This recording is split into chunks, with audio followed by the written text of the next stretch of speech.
Welcome to KTV news Telugu. నా పేరు సుమలత.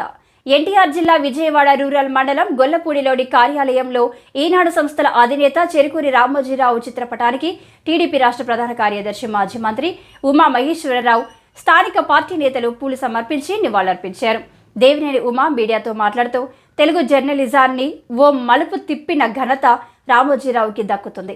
పత్రికను మారుమూల గ్రామాలకు సైతం చేర్చి స్థానిక వార్తలకు ప్రాధాన్యం కల్పించారు. ప్రత్యేకంగా తెలుగు భాష అభివృద్ధికి జర్నలిజం ద్వారా కృషి చేశారు. ఈరోజు ప్రతి తెలుగువారు దేశ విదేశాల్లో ఖండాంతరాల్లో ప్రతి ఒక్కళ్ళు కూడా ఈరోజు ఆయన మన తెలుగు జాతికి చేసిన సేవ ఏదైతే పత్రికా రంగంలో ఈనాడు దినపత్రిక ఈ 50 సంవత్సరాల చరిత్రలో ఆగస్టు 10, 1974లో విశాఖపట్నంలో ప్రారంభమైన అక్షరం 50 సంవత్సరాలు పూర్తి చేసుకోబోతూ ఉంది.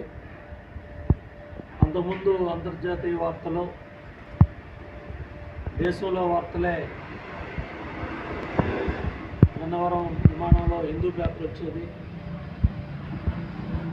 లేదా ఆనాటి దినపత్రికలు ఉదయం, మధ్యాహ్నం, సాయంత్రం బడ్డీ కొట్లలోనో షాపుల్లోకి వెళ్ళి పత్రికలు తెచ్చుకునేవాడు. ఆంధ్రపత్రిక, ఆంధ్రప్రభ. అటువంటిది రామోజీరావు గారు ఈనాడు స్థాపించి ఏదైతే డోర్ డెలివరీ ఉషోదయం తెల్లవారుజామున సూర్యోదయం ముందే ఇంటి ముందుకి పేపర్ తెచ్చి ఈనాడు పత్రికని ప్రజలకు దగ్గరికి చెరువు తీసుకొచ్చారు.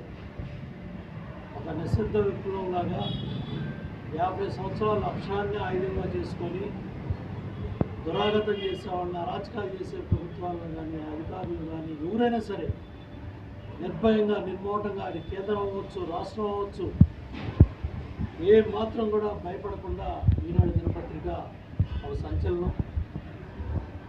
పురాణాల్లో చదువుకున్నాం, భారతంలో చదువుకున్నాం. అంపశయ్య మీద భీష్ముడు ఉన్నారు.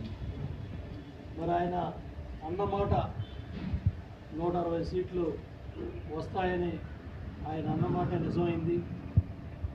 ఆ రోజు వార్త ఈ ఎన్నికల ఫలితాలను కూడా ఆయన చూసుకున్న తర్వాతే ఆ ఫలితాల ప్రభావంతో ప్రజల కళ్ళల్లో ఆనందాన్ని కూడా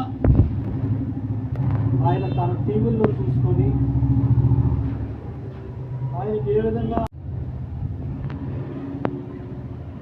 వెళ్ళిపోతాను అని ఒక భావోద్వేగం, ప్రజలకు న్యాయం జరిగింది, పుట్టిన గడ్డకు న్యాయం జరిగింది. ఆయన ఇచ్చిన సందేశాలు కూడా ఆదర్శనీయం. ఆయన ఏది పెట్టినా క్రియాపత్రాలు అవ్వచ్చు, అన్నదాత పేపర్ అవ్వచ్చు, చిత్ర విప్లవ అవ్వచ్చు, మార్గదర్శి కొన్ని లక్షల ప్రజల జీవితాలని తీర్చిదిద్దింది.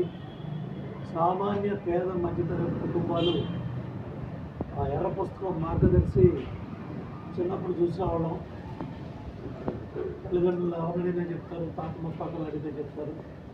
మార్గదర్శి ఎర్ర బుక్ ఉండేది.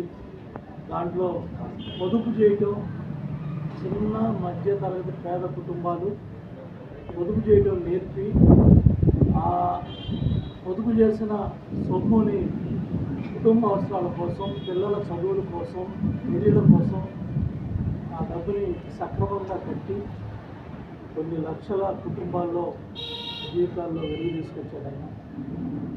అట్లాగే ఇవాళ ప్రపంచ స్థాయి రామోజీ ఫిల్మ్ స్టూడియో, ప్రపంచంలో మన గిన్నిస్ బుక్ ఆఫ్ వరల్డ్ రికార్డులో ఎక్కిన స్టూడియో అది.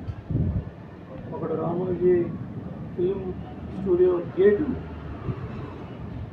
టచ్ చేయాలని ఒక ప్రయత్నం చేశారు. ఒక్కరోజైనా ఆయన్ని ఇబ్బంది పెట్టాలని ఇంకొకరు ట్రై చేశారు. ఎవరెన్ని ప్రయత్నాలు చేసినా, ఎవరెన్ని కుట్రలు చేసినా ఆ ధీరోదత్తుడు ఎటువంటిది కూడా చలించకుండా ఏ మాత్రం కూడా తగ్గకుండా ఎన్నికల ఫలితాలు ఎట్లా ఉన్నా కూడా భయపడకుండా తను నమ్మిన సిద్ధాంతం ఈ ప్రజాకంటకుడు ఈ అవినీతి ప్రభుత్వాలు భూస్థాపితం అవ్వాలని ఒక కంకణబద్ధుడై అక్షరాన్ని ఆయుధంగా చేసుకొని ఆయన ప్రజల్లో తీసుకొచ్చిన చైతన్యం, ల్యాండ్ టైటిలింగ్ యాక్ట్ మీద ఆయన తీసుకొచ్చిన విప్లవాత్మకమైన పోరాటం, రాసిన ప్రతి అక్షరం కూడా